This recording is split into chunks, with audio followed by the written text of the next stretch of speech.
Hello my dear friends. तो कैसे हैं आप? उम्मीद करता हूँ बहुत ही स्वस्थ होंगे, मस्त होंगे, अपनी लाइफ में जबरदस्त होंगे। चलिए शुरू करते हैं आज का लेक्चर। लेक्चर नंबर 15 है। चैप्टर नंबर 2 चल रहा था अपना स्थिर वैद्युत विभव तथा धारिता का।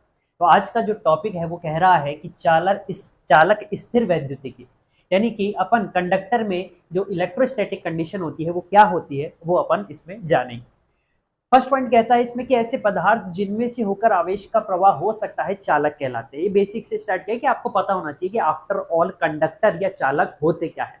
पता भी होगा, इसलिए मैंने जस्ट एज अ बेस तैयार करने के लिए आपको लिख दिया कि आखिर पता होना चाहिए चालक क्या होता है। तो ऐसे पदार्थ जिनमें आवेश का प्रवाह हो सकता है या जिनमें आवेश जो है रिसाइड कर सकते हैं, आवेश से संबंधित होते हैं, प्रवाह कर सकते हैं। अपने शायद आप हाँ आगे के चैप्टर में पढ़ेंगे अपन, या इनफैक्ट नेक्स्ट चैप्टर में ही शायद अपन पढ़ेंगे कि उसमें जब अपन बोलेंगे कि जो वो होता है करंट, जिसको अपन बोलेंगे विद्युत धारा, उसमें अपन बोलेंगे आवेश के प्रवाह की दर को विद्युत धारा कह दिया जाए। खैर वो अपन नेक्स्ट चैप्टर में बात करेंगे, अभी डीप में नहीं जाएंगे। बेसिकली अभी आपको पता होना चालक क्या होता है, जिनमें आवेश का प्रवाह हो सकता है।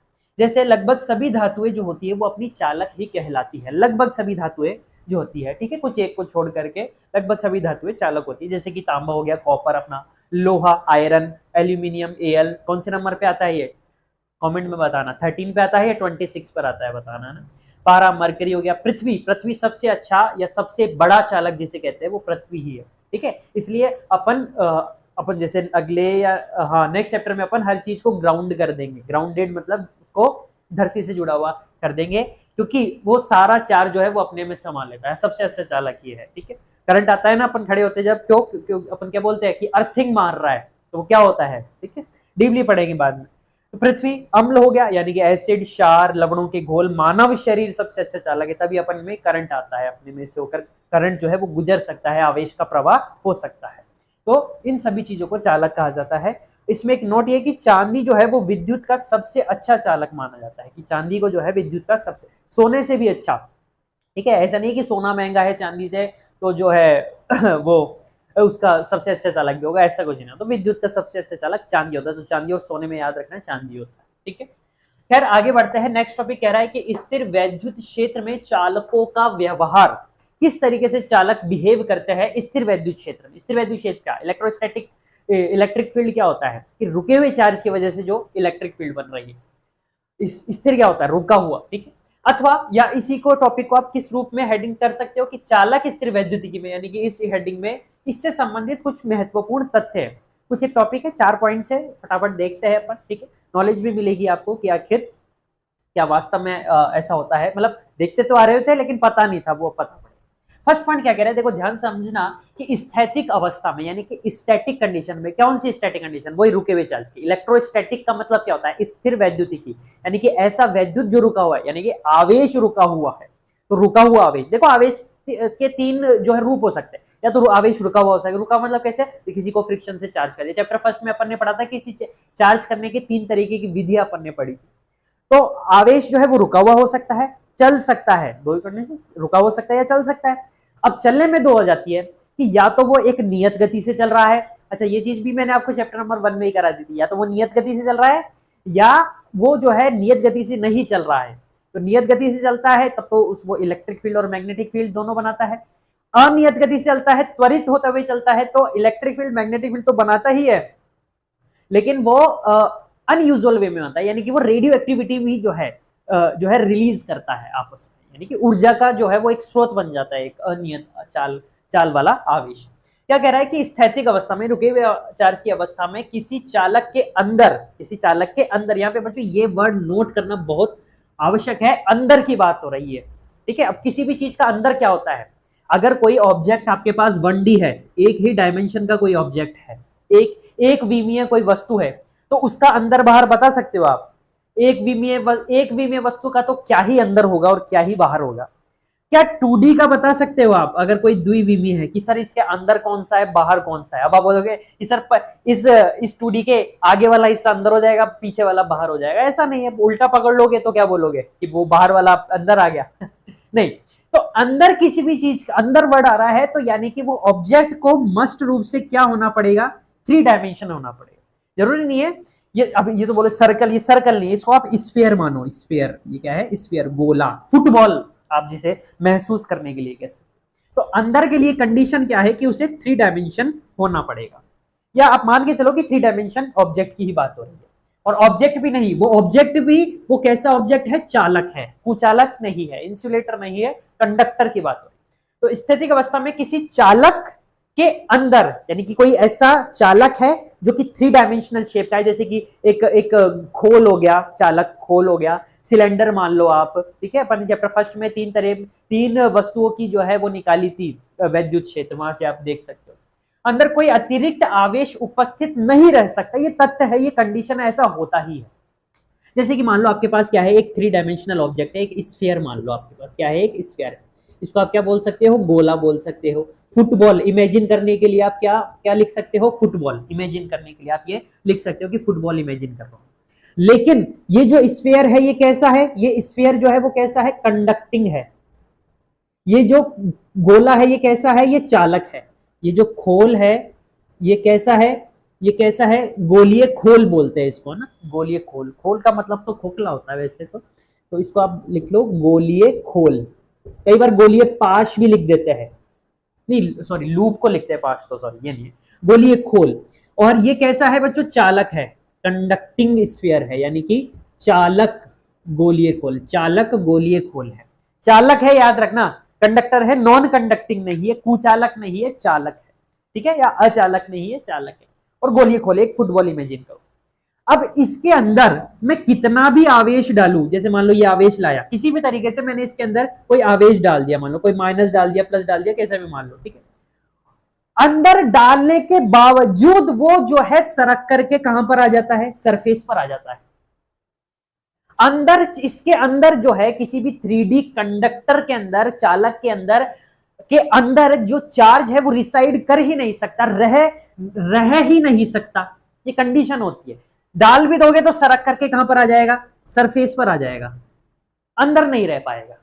अब आप बोलोगे कि सर ये तो खोखला होता है, तो अंदर इसको जगह नहीं मिली रहने की, इसलिए सरक करके बाहर आ गया। कोई बात नहीं, कुछ सॉलिड ले लो, कोई ऐसा गोला ले लो जो जिसके अंदर कुछ ना कुछ मौजूद हो। भाई एक तो हो गया फुटबॉल, उसके अंदर तो हवा भर रही है, अंदर कुछ भी नहीं है। लेकिन ऐसा एक पत्थर इमेजिन करो, एक ऐसा जैसे कि पृथ्वी। अब पृथ्वी तो अंदर से खोखली नहीं है, खोदते हो तो मिट्टी वगैरह निकलती है और अंदर लेयर्स होती है, कोर मेंटल क्रस्ट, ऐसे कोर मेंटल क्रस्ट ऐसे, अंदर तो अंदर ठोस है ना पृथ्वी, तो खोखली थोड़ा है। ऐसा भाटा इमेजिन कर लो, और वो भाटा है, भारी है, उसके अंदर कुछ ना कुछ मौजूद।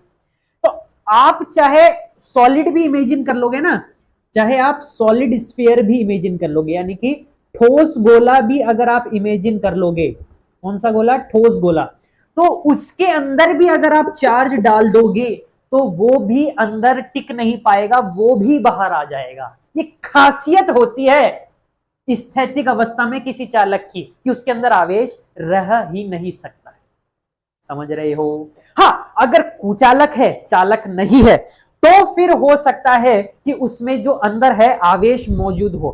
क्योंकि ये जो चीज मैं बता रहा हूं, वीडियो चल रहा है, ये सिर्फ कब की बात है, जब वो चालक हो। चालक इंपॉर्टेंट है, चालक का होना, कंफ्यूज मत होना। क्योंकि आप थोड़ा सा हाई लेवल में या IIT जेईई की तैयारी में आप एक सॉलिड स्फीयर के कारण इलेक्ट्रिक फील्ड निकाल लेते हो इसके अंदर। हालांकि इस केस में अंदर इलेक्ट्रिक फील्ड जीरो होगी, भाई चार्ज ही नहीं है तो इलेक्ट्रिक फील्ड गएगी, इस केस में तो जीरो होगी। लेकिन आप निकाल लेते हो सॉलिड स्फीयर के केस में, तो उसमें ये कंफ्यूज मत हो जाना कि यार हो तो सकता है कि सर फिर मना क्यों कर रहा है। वो तब ही निकाल पाते हैं कि वो सॉलिड स्फीयर कैसा हो, नॉन कंडक्टिव। उस केस में अंदर इलेक्ट्रिक फील्ड निकल जाती है, कुचालक अगर है तो निकल जाती है, चालक है तो नहीं निकलती। अच्छा, अगर खोखला है अंदर से, तो चाहे आपके पास वो कुचालक हो या चालक हो, दोनों ही सिचुएशन में अंदर आवेश मौजूद नहीं रह सकता, क्योंकि जगह ही नहीं मिलेगी आवेश पर इस साइड। ये दोनों तरीके से आप कह सकते हो कि अंदर वैद्युत क्षेत्र मौजूद नहीं है, इसलिए अंदर कोई आवेश नहीं रह सकता, या अंदर कोई आवेश नहीं रह सकता इसलिए अंदर वैद्युत क्षेत्र नहीं। इसको आप दोनों सिचुएशन में पढ़ सकते। तो सर क्या ऐसी, अगर आपके माइंड में ये क्वेश्चन नहीं आया तो आना चाहिए कि क्या सर ऐसा हमेशा सत्य है, क्या ऐसी कोई सी भी परिस्थिति नहीं है कि मैं इसके अंदर किसी भी तरीके से अंदर इसके अंदर आवेश बिठा सकूं? क्या ऐसे कोई सी भी कंडीशन नहीं है? तो बच्चों एक कंडीशन के अंदर ऐसा हो सकता है। अब ये मैं कोई एक्सेप्शन नहीं बता रहा हूं केमिस्ट्री की जैसे, ठीक है, माइंड मत करना, ठीक है, हालांकि एक टीचर को ये कहना शोभा नहीं देता, ठीक है, तो इसको आप इग्नोर करना। तो एक्सेप्शन ऐसा कुछ नहीं है, सिंपल है कि सिंपल क्या है कि इसके अंदर आप आवेश डाल सकते हो बशर्ते एक कैविटी आप बना दो। अब कैविटी के जो क्वेश्चन होते हैं वो थोड़े से हाई लेवल पे किए जाते हैं, इतना फोकस नहीं किया जाता बोर्ड लेवल की स्टडीज पर, ठीक है, खासकर आरबीएसई में, तो हिंदी माध्यम में खासकर, तो मतलब हिंदी माध्यम में नहीं, आरबीएसई बोर्ड में।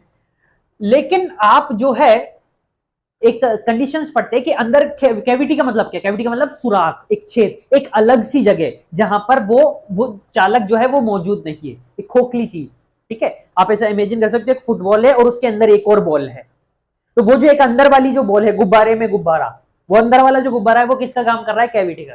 तो आप फिर इसके अंदर जो है आवेश डाल सकते हो, तब आप बोल सकते हो कि हाँ इस बड़े गोले के अंदर जो कि चालक है उसके अंदर आवेश मौजूद है, लेकिन असल में वो उसके अंदर नहीं है, उसके अंदर मौजूदा कैविटी में है, ठीक है। अगर ये आपको समझ में ना भी आई हो तो ज्यादा जो है लोड लेने की दिक्कत नहीं है, ठीक है। मैं बस आपको एक बता रहा था कि अगर अगर आपके माइंड में अगर ये क्वेश्चन आ जाए तो इस तरीके से अपन आवेश को रख सकते हैं, कैविटी बना दो अंदर और अंदर आवेश फिर रख सकते हो आप, फिर आप कह सकते हो कि हाँ इस चालक गोले के अंदर आवेश मौजूद है, और वो भी किसमें, इसकी कैविटी।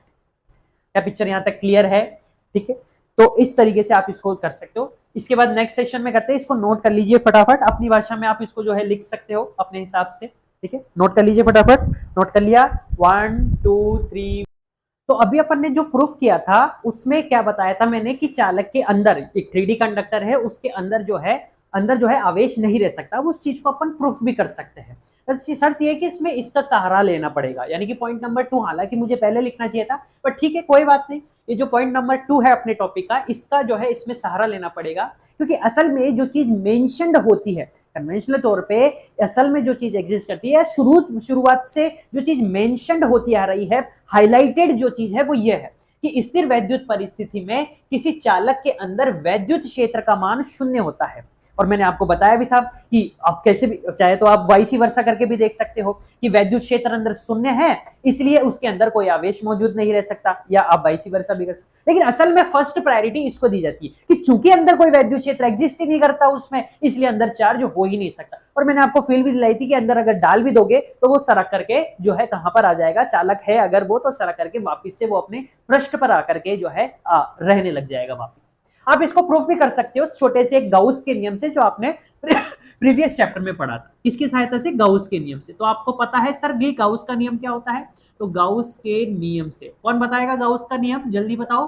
गाउस का नियम क्या था सर, कि गाउस का नियम सर अपन ने पढ़ा था कि अपने पास जो कुल वैद्युत फ्लक्स होता है, नेट इलेक्ट्रिक फ्लक्स, और आखिर में फ्लक्स होता क्या है, वैसे तो अपन को पता है कि कुल वैद्युत फ्लक्स जो है गाउस के नियम के अनुसार वो बराबर होता है किसके, वो बराबर होता है नेट चार्ज परिबद्ध ऐसा आवेश जो गाउसियन पृष्ठ के अंदर मौजूद हो या उससे घिरा हुआ हो। अब गाउस का नियम अगर क्लियर नहीं है तो प्लेलिस्ट बना रखी है चैनल पे, तुरंत जाइए, आपको तुरंत थंबनेल पर ही दिख जाएगा बड़ा बड़ा लिखा हुआ गाउस का नियम, क्लियर कीजिए और फिर वापस आइए, ठीक है। हालांकि प्लेलिस्ट बना रखी है मैंने आपको, उस सारे लेक्चर उसमें चैप्टर फर्स्ट के उसमें मिल जाएंगे। तो क्यूनेट परिबद्ध मतलब कि सर गाउसियन पृष्ठ जो है उसके अंदर बंद वो आवेश होता है। अब गाउसियन पृष्ठ और बटे में क्या था, अपसाइलन, और आखिर फाई जो इलेक्ट्रिक फ्लक्स यानी कि वैद्युत फ्लक्स है वो होता क्या था, वो होता था सर अपने पास क्या होता था, ई डॉट डी ए, यानी कि इलेक्ट्रिक फील्ड और एरिया वेक्टर, इन दोनों का जो है समाकलन कर लेंगे कि भाई कुल वैद्युत फ्लक्स ले रहे हैं अगर छोटा छोटा एरिया है ऐसे, तो उसका क्या होता था। अब बात यह आ रही है कि गाउसियन पृष्ठ क्या थी, याद करो मैंने आपको बताई थी उसी में लेक्चर में कि गाउसियन पृष्ठ क्या होती थी। तो गाउसियन पृष्ठ मैंने आपको बताई थी, इसकी कंडीशंस होती है कि 3D होनी चाहिए, इसकी पहली कंडीशन यही थी, ऐसे समझ लो कि 3D ही होनी चाहिए, क्योंकि तभी उसमें कोई आवेश बंद किसी से घिरा हुआ कब रह सकता है, एक 1D में, इसमें कैसे आवेश घिरा हुआ रहेगा, अगर ये 1D है तो सिर्फ एक लाइन है, वैसे तो ये मार्कर है पर आप इसको महसूस करो सिर्फ एक लाइन है, 2D पर ही है, 2D ही, यानी कि मैं इसको सिर्फ बोर्ड पर ही ड्रॉ कर सकता हूँ, इसमें कोई आवेश कैसे रख सकता हूँ, एक 2D मेरे पास स्क्वायर है, 2D सरफेस है, तो उसमें भी मैं अंदर आवेश इसके कैसे रख सकता हूँ, नहीं रख सकता। तो आवेश गिर ही नहीं सकता किसी 2D सरफेस के, इसलिए 3D में ही गिर सकते हैं। तो गौसियन पृष्ठ के परिबद्ध, ये परिबद्ध किसकी बात हो रही है, गौसियन पृष्ठ के अंदर उससे बंधा हुआ, उसमें आवेश अगर मौजूद है बटे में एप्सिलॉन नॉट करेंगे तो फाइनाइट, ये गॉस का नियम था। अब जो है ये क्वेश्चन क्या कह रहा है, पॉइंट टू क्या कह रहा है, from point two, point number 2 से अपन क्या कह सकते हैं कि किसी चालक के अंदर वैद्युत क्षेत्र का मान शून्य होता है। और ये जो इलेक्ट्रिक फील्ड अपन लेते थे वैद्युत क्षेत्र, ये कौन सी होती थी, ये भी अंदर वाली होती थी। अरे ये इलेक्ट्रिक फील्ड कौन सी थी, ये भी तो अंदर वाली ही थी। किसके अंदर वाली, अरे किसके अंदर वाली, गौसियन पृष्ठ के अंदर वाली इलेक्ट्रिक फील्ड थी ये वाली, ये जो इलेक्ट्रिक फील्ड यहाँ पे लिखा। अब मुझे आप बताओ कि पॉइंट 2 से क्या मैं ये नहीं कह सकता कि अंदर जो इलेक्ट्रिक फील्ड है वो कैसी है, 0। अरे यार नहीं आया।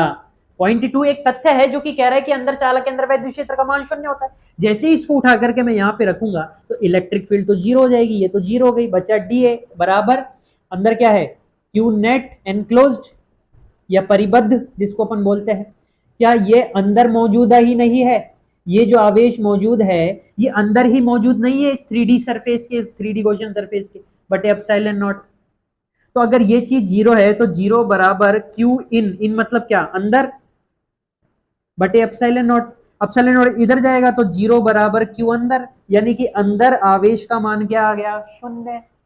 तो इस कंडीशन का यूज करते हुए अपन ने प्रूफ भी कर दिया कि स्थिर वैद्युत अवस्था में किसी चालक के अंदर आवेश का मान क्या होता है, एक बड़ा गोला, एक बड़ा अंडा, एक बड़ा शून्य होता है।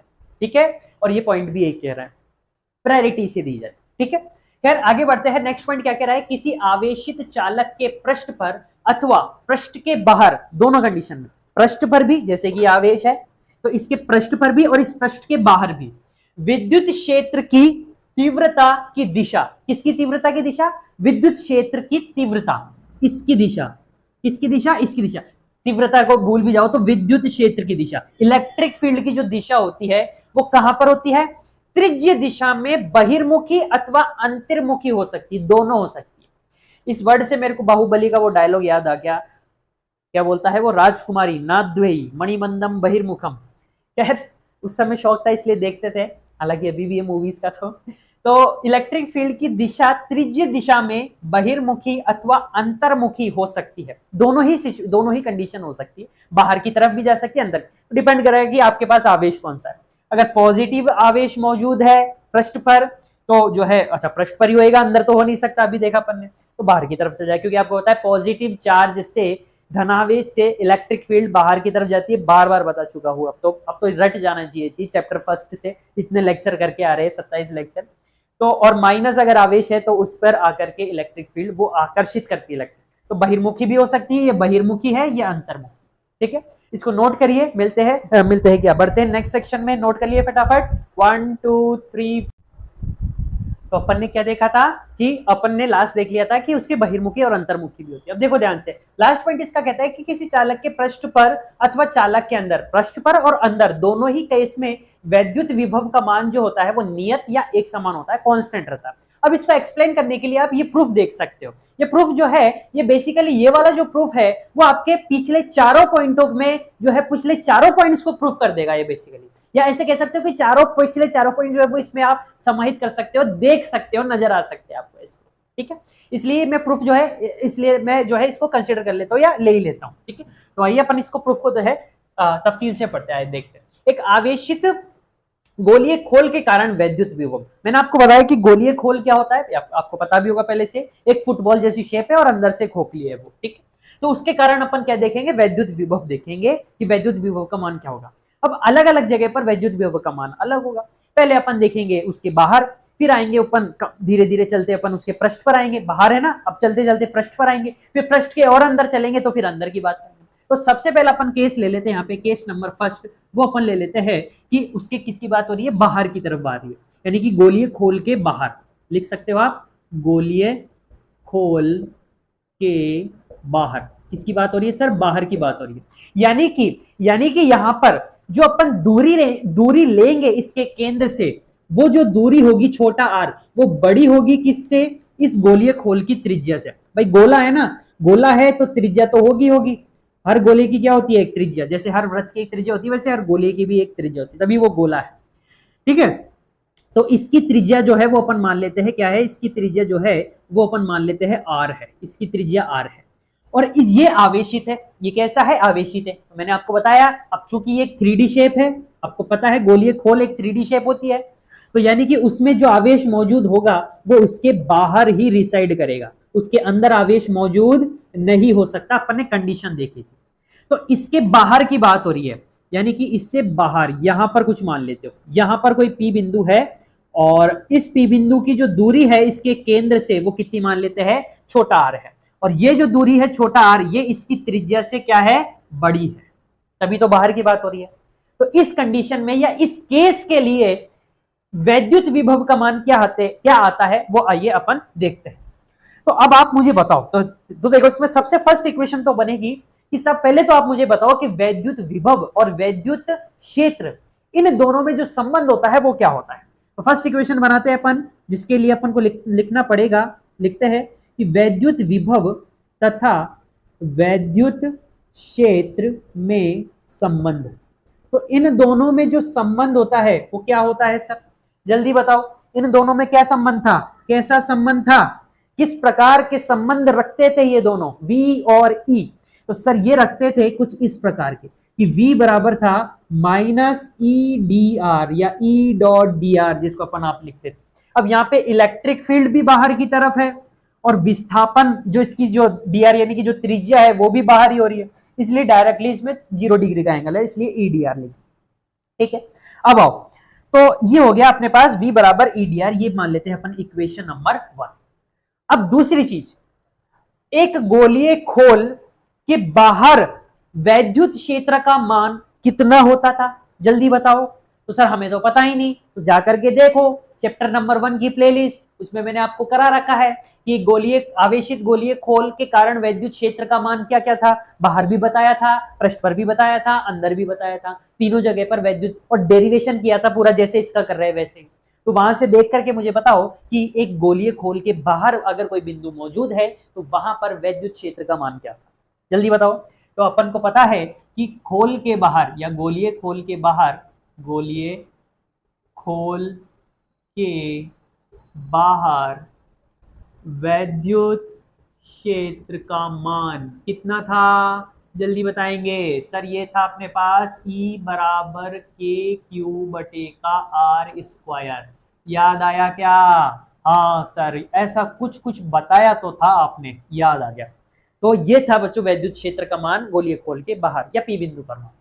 तो अगर वैद्युत क्षेत्र का मान अपन को पता है इस पी बिंदु पर, तो ये वैद्युत क्षेत्र का मान अगर इसमें रख दूं तो पी बिंदु पर वैद्युत विभव निकल करके अपने पास आ जाएगा। तो आइए रखते हैं, तो इसे समीकरण किस में रखने पर, इसे समीकरण 1 में रखने पर, आइए रखते हैं, इसे समीकरण 1 में रखने पर। आई थिंक मार्कर की जो शाही है वो लाइट हो गई है, तो नया वाला यूज कर।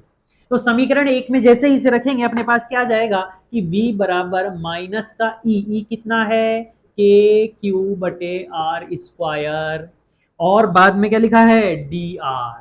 ठीक है क्या, अब देखो के और क्यू तो कांस्टेंट है, अरे यार हर छोटी छोटी डी आर के लिए, हर छोटे छोटे डी आर के लिए के क्या था, 1/4 पाई एप्सिलॉन नॉट, ये तो कांस्टेंट होता है। और आवेश हर छोटे छोटे, भाई इस पे जो कुल आवेश है वो तो क्यू ही मौजूद है इसके लिए, तो इसलिए ये दोनों कांस्टेंट है, निकल करके बाहर आ गए हैं, और अंदर बच गया है डी आर और 1/r स्क्वायर।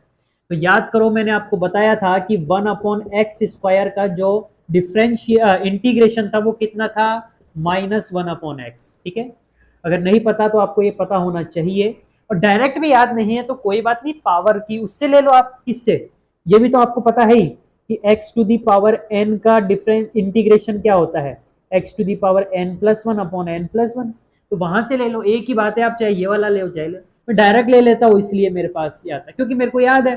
कोई बात नहीं, आपको भी धीरे धीरे सवाल करते करते चीजें याद होने लग जाए, ये कंसेप्ट होता है हर चीज का, चीजें जो है धीरे धीरे समय के साथ याद होने लग जाती है।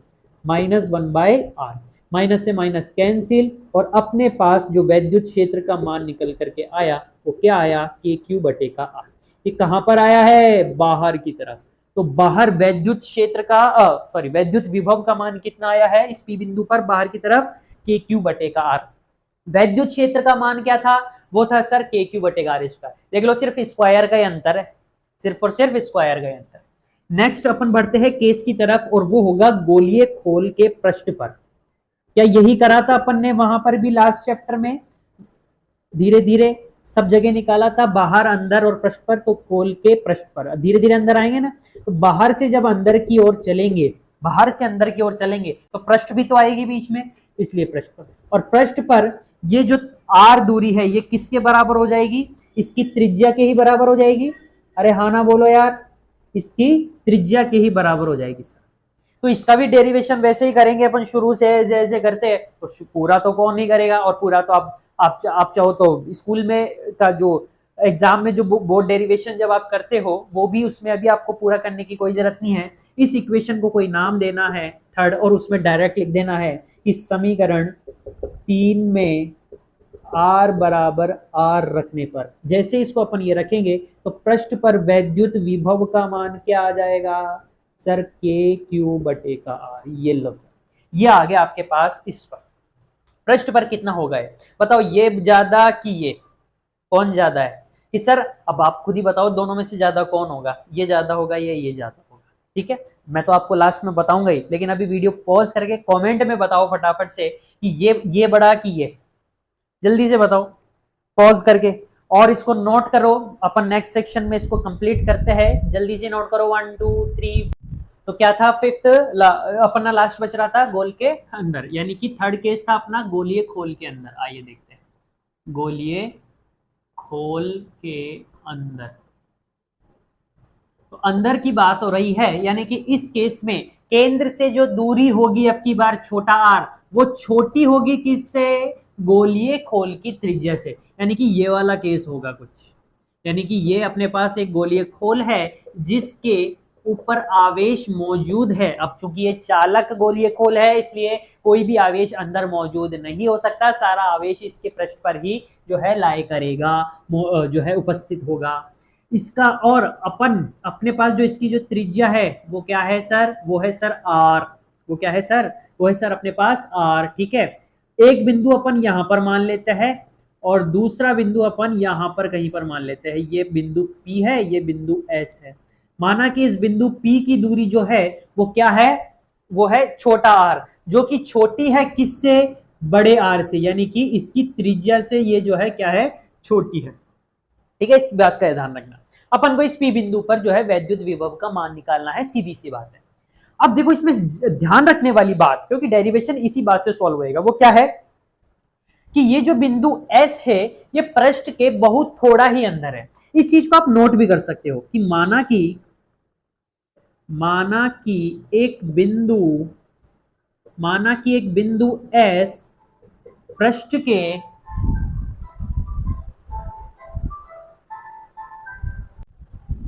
कॉल आ गया था बच्चों, सॉरी। ठीक है, तो माना कि एक बिंदु S पृष्ठ के थोड़ा ही अंदर है, बिल्कुल थोड़ा ही अंदर है, बिल्कुल इसके जस्ट बिल्कुल थोड़ा सा अंदर, मतलब लगभग इन दोनों पृष्ठ और इसके बीच की जो दूरी है वो लगभग इतनी कम है, बहुत ज्यादा कम है, बहुत ज्यादा कम है, लेकिन अंदर है। तो माना कि एक बिंदु S पृष्ठ के थोड़ा ही अंदर है, इसलिए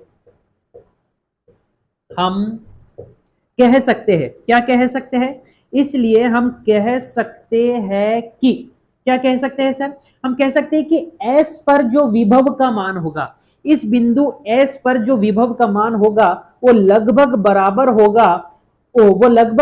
होगा उस विभव के मान पर, उस विभव के मान के जो पृष्ठ पर विभव का मान आया था ना, सूत्र आया था पृष्ठ पर, उसी के बराबर होगा। और पृष्ठ पर आया कितना था सर, सब पृष्ठ पर आया था के क्यू बटे का आर, तो लगभग उसी के बराबर होगा। ये आपको मान के चलना है, इसी से डेरिवेशन जो है यहाँ पर क्लियर होएगा, सॉल्व होएगा। इसलिए अभी देखो आगे चलते हैं कैसे, किस हिसाब से इसकी हेल्प लेंगे, आइए देखते। तो ये अपन को पता पड़ गया। अब वापिस से वही चीज कि हमको पता है कि वैद्युत विभव, क्या चीज सर, वैद्युत विभव और वैद्युत तीव्रता के बीच में संबंध। तो दोनों के बीच में क्या संबंध था सर दोनों के बीच में संबंध था delta V is equals to minus E dot D R या ई डी आर। हाँ ना बोलो, अब आप बोलोगे कि सर आपने यहाँ तो डेल्टा लगा दिया, फर्स्ट केस में तो आपने लगाया नहीं था, तो जो वहां भी लगा लो। ऐसी कोई बात नहीं है कि आप सोचो कि वहां लगाया था, यहाँ नहीं लगा। अगर आप वहां पे लगाते तो आप क्या लिखते? तो आप दूसरा बिंदु, जो यहाँ पे अपन ने दो बिंदु कंसिडर किए, वहां पे दूसरा बिंदु क्या लेते? वहां पे दूसरा बिंदु अनंत ले लेते। तो ऑटोमेटिकली अनंत पर जो विभव था वो शून्य आ जाता, क्योंकि अपन ने मान के चलते हैं कि अनंत पर विभव क्या होता है? शून्य। तो वहां पर भी जो आप अगर डेल्टा वी भी लिख लेते तो भी आंसर सेम ही आता। ठीक है, तो कंफ्यूज मत हो। अब देखो ध्यान से, तो डेल्टा वी और इंटीग्रेशन अपन कहां से कहां करेंगे सर? अपन करेंगे सर पी से लेकर एस तक। कहां से कहां करेंगे? पी से लेकर एस तक। ठीक है, अच्छा सर मान लिया। वीडियो तो चालू है ना? यस सर, वीडियो आपकी बिल्कुल चालू है। आइए देखते हैं। ठीक है, तो delta V is equal to क्या आ गया सर? माइनस पी, ठीक है, माइनस नेगेटिव ऑफ